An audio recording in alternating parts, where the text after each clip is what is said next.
پہلی بات تو یہ جان لیجئے کہ مہدی دو ہیں، ایک شیعوں کے مہدی، ایک سنیوں کے مہدی، ان میں بڑا فرق ہے۔ شیعہ حضرات مہدی کو مانتے ہیں، وہ ان کے 12ویں امام ہیں۔ ان کے عقیدے کے مطابق انہیں پیدا ہونے کے فوراً بعد اس اندیشے سے کہ انہیں قتل کر دیا جائے گا ایک غار میں چھپا دیا گیا تھا۔ تقریباً 1200 برس سے وہ اس غار کے اندر ہیں، وہ روپوش ہیں، چھپے ہوئے ہیں، اسی لیے انہیں امام غائب کہا جاتا ہے، اور اب ان کا انتظار ہو رہا ہے، اس لیے انہیں امام منتظر بھی کہا جاتا ہے۔ اس لیے شیعوں کے دارالعلوم جو ہوتے ہیں، دارالعلوم المنتظر، وہ اس لیے کہ ان کا انتظار کیا جا رہا ہے۔ تو یہ ہے، اب وہ ان کا خیال ہے کہ آخری دور میں، آخری زمانے میں وہ ظاہر ہو جائیں گے، غار سے نکل آئیں گے۔ دیکھیے، میں اس عقیدے کو اس بنا پر رد نہیں کرتا کہ یہ ناممکن ہے کہ کیسے کوئی شخص جو ہے 1200 برس تک کسی غار کے اندر زندہ رہ سکتا ہے، نہیں، میں سمجھتا ہوں ممکن ہے۔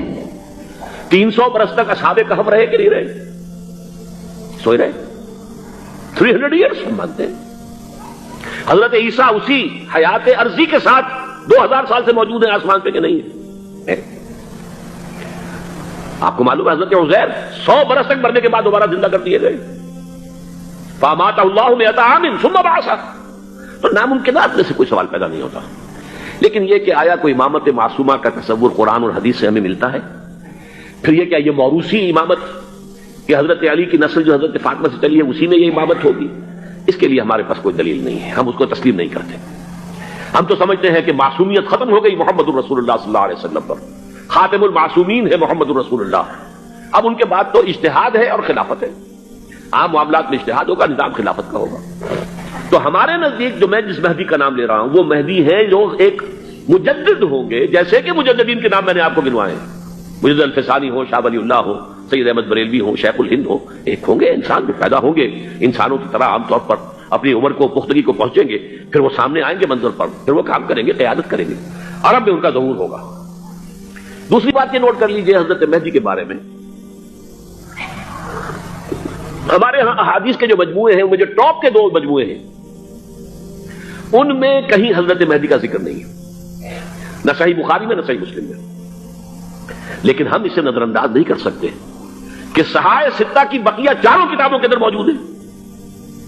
لہذا نظر انداز نہیں کر سکتے، اگنور کرنا ممکن نہیں ہے۔ اب اس میں چاہتا ہوں کہ کچھ حدیثیں آپ کو میں سناؤں جن میں حضرت مہدی کا تذکرہ کیا گیا ہے۔ پہلی ہے وعن عبداللہ ابن مسعود قال قال رسول اللہ صلی اللہ علیہ وسلم، حضرت عبداللہ ابن مسعود سے روایت ہے، وہ فرماتے ہیں کہ حضور نے ارشاد فرمایا لا تذهب الدنيا حتى يملك العرب رجل من اہل بیتی، یہ دنیا ختم نہیں ہوگی جب تک کہ عرب پر میرے اہل بیت میں سے ایک شخص کی حکومت قائم نہ ہو۔ اور آپ کو معلوم ہے کہ آج تک عرب پر حضور کے اہل بیت کی کوئی حکومت قائم نہیں ہوئی، اور جب قائم ہوئی بھی تھی حضرت علی کو اگر شمار کیا جائے، اس لیے کہ حضور نے وہ جو مشہور واقعہ ہے کہ ایک چادر میں لے لیا تھا حضرت علی کو اور حضرت فاطمہ اور حضرت حسنین کو، اللہم ہؤلاء اہل بیتی، اے اللہ یہ بھی میرے اہل بیت ہیں۔ تو حضرت علی کی بھی حکومت منعقد نہیں ہوئی، پورے عالم اسلام پر ان کی حکومت نہیں تھی، اس لیے کہ شام اور مصر دونوں صوبے جو ہیں انہوں نے ان کی اطاعت قبول نہیں کی تھی۔ اس حوالے سے یہ معاملہ ابھی ہونا ہے۔ لا تذهب الدنيا حتى يملك العرب رجل من اہل بیتی یواطئ اسمہ اسمی، اس کا نام وہی ہوگا جو میرا نام ہے، یعنی محمد صلی اللہ علیہ وسلم، اور ان کا نام بھی مہدی کا نام بھی محمد ہو، مہدی تو ان کا لقب ہے۔ یہ ترمذی میں بھی ہے، ابو داؤد میں بھی ہے، سنن ابی داؤد، جامع ترمذی، بلکہ ابو داؤد میں ایک اور روایت ہے، اعلیٰ حضور نے فرمایا لو لم يبق من الدنيا الا يوم، اگر دنیا کی زندگی میں سے کچھ بھی نہ بچے سوائے ایک دن کے، لطول اللہ تعالی ذلك اليوم، تو اللہ تعالیٰ اس دن کو لمبا کر دے گا، حتی یبعث فیہ رجلا منی، یہاں تک کہ میرے خاندان میں سے ایک شخص کو اٹھائے گا، من اہل بیتی، میرے اہل بیت میں سے، یواطئ اسمہ اسمی و اسم ابی ہے اسم ابی، جس کا نام میرے نام پر ہوگا، جس کے والد کا نام میرے والد کے نام پر ہوگا، محمد ابن عبداللہ ان کا نام ہوگا، اور وہ یملأ الارض قسطا وعدلا کما ملئت ظلما وجورا، وہ سرزمین عرب کو عدل اور انصاف سے اسی طرح بھر دیں گے جیسے کہ وہ ظلم اور زیادتی سے بھر چکی ہوگی۔